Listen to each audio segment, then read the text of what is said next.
Yeah. So, well, I go to some self-help conferences. I'm friends with a lot of these guys, Dan Flashman or Ty Lopez, and a lot of those dudes. And whenever we hang out, one of the things I notice is it's 99% men in there. And whenever sometimes there'll be a bunch of girls at my apartment, right? They're getting ready, we're all going out or whatever, and I'll listen to them talk, and it's very clear to me that they don't believe male self-help improvement. They're not offended by it. They don't think it's real. Yeah. They literally just care about the finished product. Like Rich Cooper says, they wait at the finish line and they fuck the winners. That's it. So like it's almost like an NFL team. They're paying you for what you're going to do in the future. They don't care about all the practice you put in to get where you are. Yeah, the first part of that is they don't care about your struggles. Yeah. They wait at the finish line. And, they don't care about your struggles. They wait at the finish line. They fuck the winners. And so that's what happens, man. It's like one of these things where you understand all the stuff you had to go through. Now, like he said before, when they find out, when they see all these self-improvement books, they're like, why did you have to do this?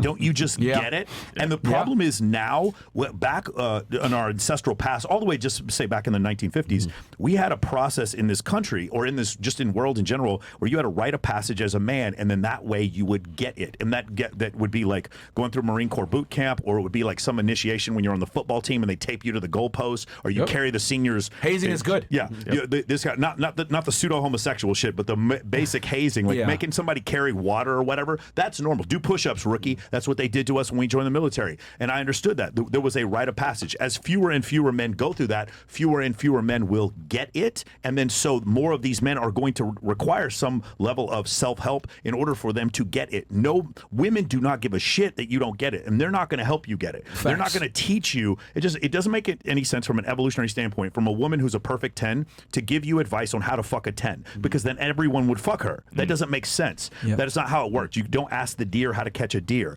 That's the problem. So because they don't understand that, when women give advice on what men should do, it's the advice they would give to a man they're already attracted to, because they cannot conceive of them sleeping with a man they're not attracted to. But if you go through years of self-improvement looking at guys who studied social circle or intersexual dynamics, you see men who weren't able to have sex with women, and then they were able to have sex with women. For us as men, we can conceive of that because we can conceive of male self-improvement. Women do not conceive of male especially because the very men attractive must become and women yes, just are. Because they do not conceive of male self-improvement. What happens is they just think it just happened, and they think you were always like that. My girlfriend told me the other day, she's obviously 24 years younger than me, and she's like, yeah, she was looking at pictures of me when I was her age, and she was like, oh, you were hot, I would have gone out with you. And I'm like, no, fuck you. There's no way you would have gone out with me. That is so ridiculous. But in her mind, she thinks she would have gotten the same pang from meeting the 46-year-old me as she would have gotten from the 21-year-old me. And of course, that's not true. But she doesn't know that, because in her mind, she doesn't see all the steps to get where I'm at. Because they see the finished product. That's why they want a turnkey relationships. They want to walk into something that is like, exactly like what they were always hoping and dreaming for. It's like, they're waiting at the finish line. Hold on, because they're a turnkey product. Because they went through puberty, and then boobs popped up, sometimes when they were 16 or 17, and then all the guys gave them attention. They were just the finished product. They just add water, and they were hot, and female self-improvement was puberty and then turning 17, 18. It also boils down to like what I've called the hypergamous filter. Women are looking for a guy who's legit. Like if you look at shows like The Bachelor or Cheaters or something like that, there's always the intrigue is finding out, is this guy really who he really says he is? Yeah. And that's this I wrote about it in the first book, Indignation. It's like that women love that sense of indignation, especially when they're trying to figure out if a guy is the real deal, if he's authentic, if he really is who he says he is. That is why The Bachelor is in its 28th season right now, because it's a formula that has been around since we were running around in the sub-Saharan African savannas, back in the day. Is this guy really who he says he is? And if they can't get that in their regular lives, they will find it in their escapisms. But the thing is, the reason why they do that is because, well, first of all, it's a survival mechanism. They want to find that. But it also goes back to looking for the guy who's already the made man. Is he really who he says he is? And if you had to learn it, then that disqualifies you from their consideration immediately, because you're not actually the real deal, the real alpha. If you had to go from being like a nothing to being something, they don't want to know that you were a nothing at some time, because they wouldn't have had anything to do with you when you were in your high school years, but they will have something to do with you now that you're in your 30s or your 40s. We were talking on the I think it was on Adam Sosnick's show. Remember when I was telling you about how how old are you now? You're 36. 36, and you are 46. 46, and I will soon be 56 in April. Okay, there's 10 years difference between all of us. They're asking us about, like, if you're dating a younger woman, Like, why? What would you talk about? What would you possibly have anything to say to her? You know, you're going to have an intellectual conversation with that girl.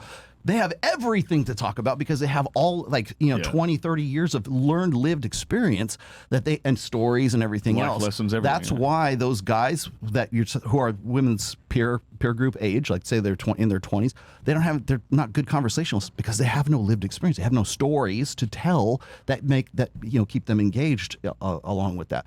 So when we're looking at like the differences between ages, these guys are already made. So they have a frame and a world into which that woman wants to enter into in the first place.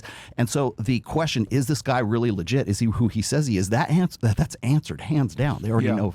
With also, certainty. speaking isn't always it as well. It's also the environment. And you being a made man, which means you have access, which you didn't have before. True. So having that environment, having that lifestyle, but it still speaks for itself. Congratulations. Now you know Michael. I would named it Access Vegas. Michael, I want to ask you this. You probably have this very similar experience. You know as well as I do that not every woman is going to be into a successful man. No matter how high value is, there's some guy. Not a particular one. Yes. Yeah, exactly. Like women are very can be quite picky, right? Yes. Or they have multiple attraction triggers. Yes. Hundreds of them. You said this the other night. Yes. So even though he's a very attractive guy with lots of options, not every girl's going to like him, right? Yeah. How many times have you been with a girl and she's into you, and she immediately assumes that every girl on the planet therefore must be into Bro, it you? is crazy. We did this experiment where we asked girls and we're like, how many of your female friends, how slutty do you think they are? And because women do this, when they're attracted to you, they think every woman is down to fuck you immediately. Yep. They think when a woman is attracted to you, they start believing you come home and there's 9 women just waiting to have sex with you. And it's one of the weirdest things. Like, yeah, I wish it was that easy. Like, it's not. That's one of my favorite tests that we do on Access Vegas. How slutty do you think your friends on a range of 1 to 10? And their friends are always 9s, but the girls are always 4s. And I'm like, no, your friends are exactly as slutty as you are, and they would be saying the exact same shit about you if you were here right now. So it's so reliable too. Yeah, it's really funny. Yeah, I mean, it's just, and that just goes to that just goes to show what we've discussed so many times about women is that they're extremely solipsistic. The way I think is the way that the rest of the world operates as well. Yeah. And going back to that is, I think guys really need to understand this because you were talking about rejection earlier. I didn't want to interrupt. Some guys just got to understand that rejection is a part of the game, and you're just not going to be the look for some girls. Like some girls are just going to reject you off rip, no matter how handsome you are, how tall you are, how much money you have, etc.